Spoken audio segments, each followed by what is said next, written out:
Anger and the empath. Most empaths, if not all empaths, we will feel guilty, we will feel shame if we get angry. And there is no need, because anger is not necessarily a negative emotion.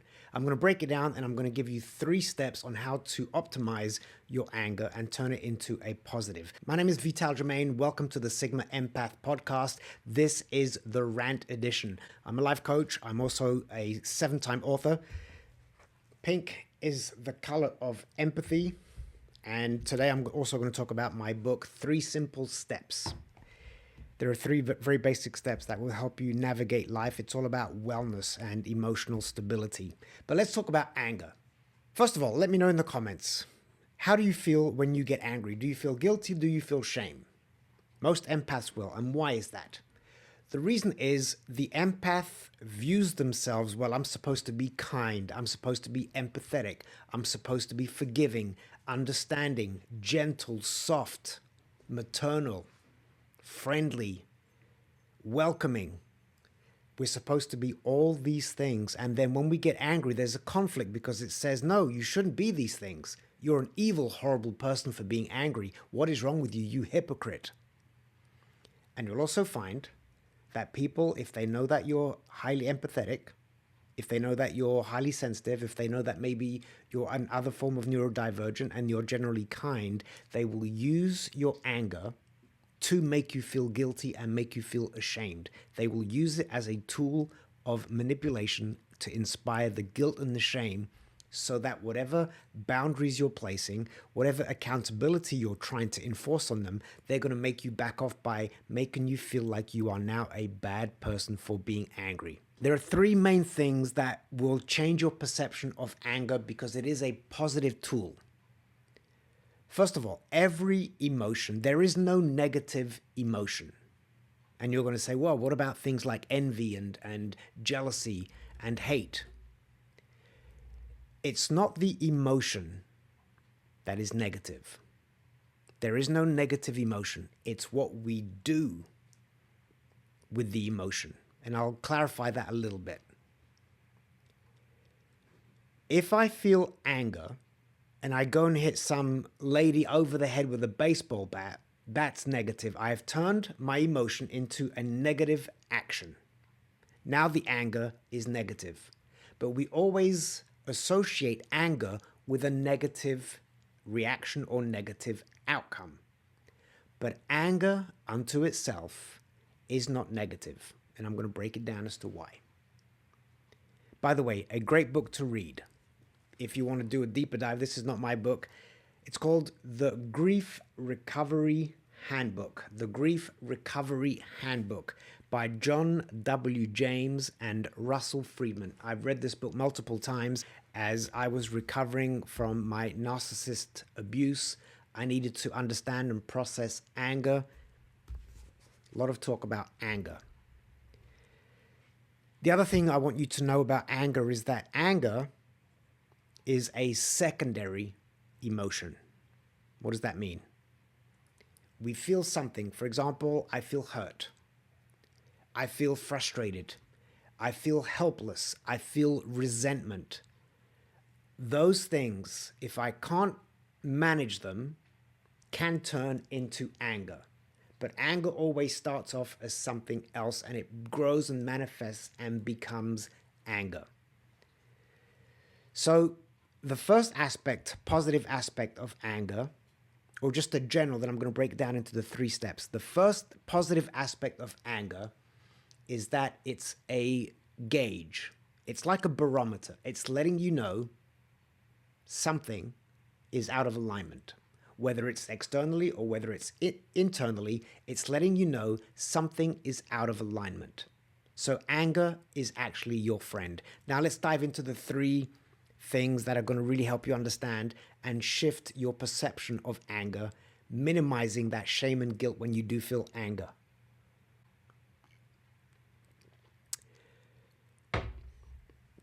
So next time you get angry, I want you to go down these 3 steps. When you feel angry, it's letting you know And by the way, all this information that I get is whispered in my ear by my sidekick here, Confucius the panda, filled with wisdom, named after the great Confucius. When next time you feel angry, remind yourself, this is a secondary emotion. So it means you need to reverse engineer, go back, go deeper to understand what the trigger was. The anger is the result of the trigger. What was the trigger? And the first trigger, how that's positive for you, is this. It's letting you know that whatever happened is important to you, which means you need to either protect it, defend it, adjust, acknowledge it, but it's letting you know this issue right here is really important to you. The complete opposite. For example, let's say somebody insults you, but the insult doesn't impact you because to you, it's meaningless. You will not get angry. There will be no triggers stimulated because there's nothing in that insult that is important to you. But if somebody insults you or insults somebody that you love, now you're triggered. You're going to be hurt. You're going to be offended, upset. And now you're going to get angry because you care about the situation. You care about what was said. You care about what happened, or you care about one of your core values was violated. It means that you care because it was important to you. So if something triggers you and gets you angry, ask yourself, why am I getting angry? Anger, the secondary emotion. Why am I getting angry? And then you analyze that. Keep that in mind. So that's number one. You analyze the anger and ask yourself, what is it that I care about? What is important to me that made me angry? What is important to me that made me angry? And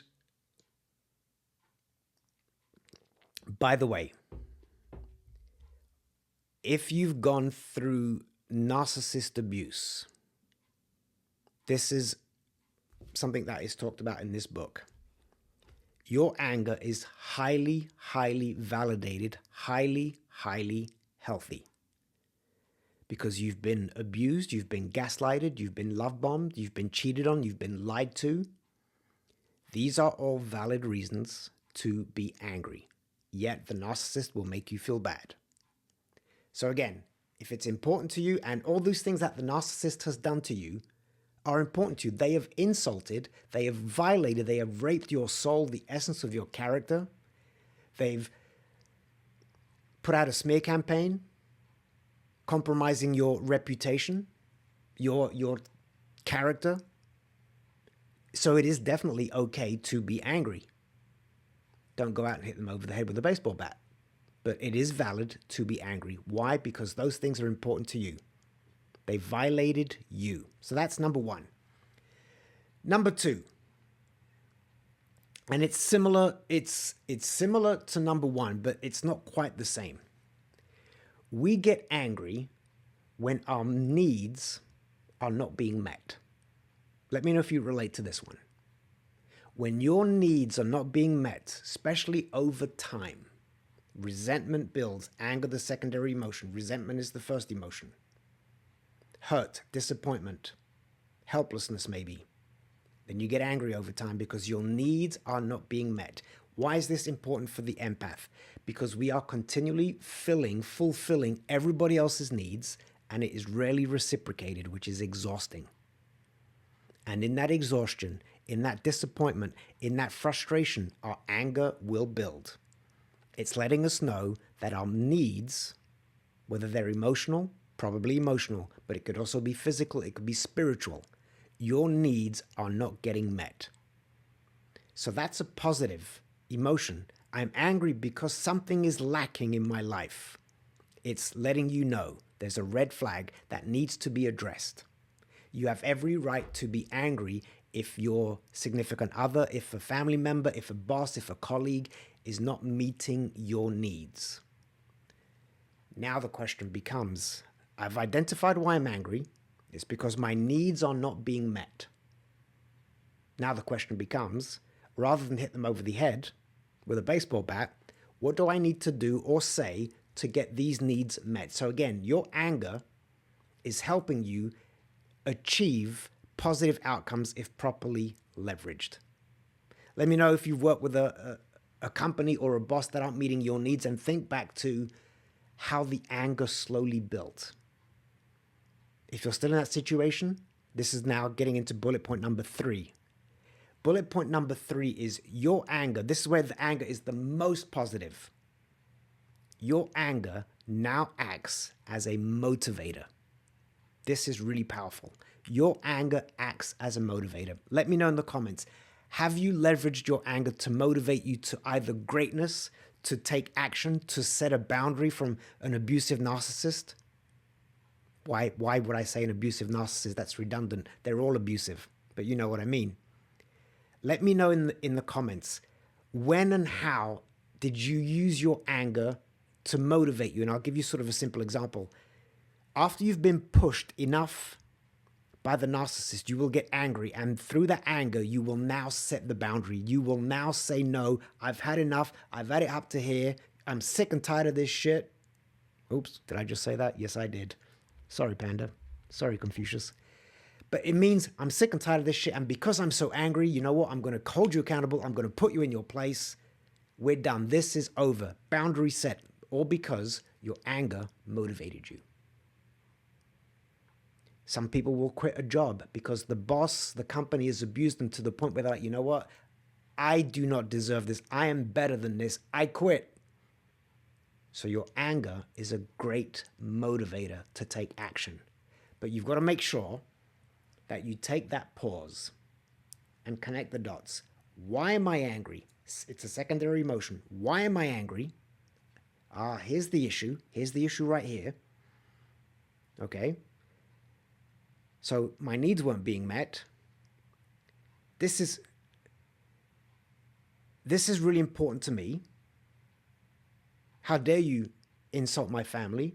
I'm going to stand up for them because that's important to me. My needs aren't being met. You never take out the dishes. You never take out the trash. You always leave the toilet seat up. And now I'm sick and tired of it. And the last one is, because I'm angry, I'm now going to tell you what needs to happen. And I'm going to enforce this boundary because of my anger. And you'll find as an empath, when you do get angry and you do take the necessary steps, once the anger subsides, what emotion comes in? Shame and guilt. Oh my God, I was angry. What was wrong with me? Oh, I'm usually not angry. Minimize the guilt and the shame by logically understanding this journey of how you got to the anger and what it means and the value that it brought to you. Once you dissect it that way, compartmentalize the steps, you will minimize the guilt and the shame associated with your anger. But you have to continually remind yourself. The objective is to not deny your emotions. There is no emotion that is negative. And some people are going to say, I know they're going to say this, yes, but if you let somebody trigger you and get you angry, you've given them power. There's truth in that.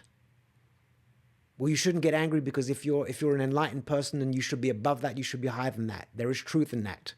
However, from what I remember, from what you probably remember, I think you're a human. We are sentient beings. We experience emotions.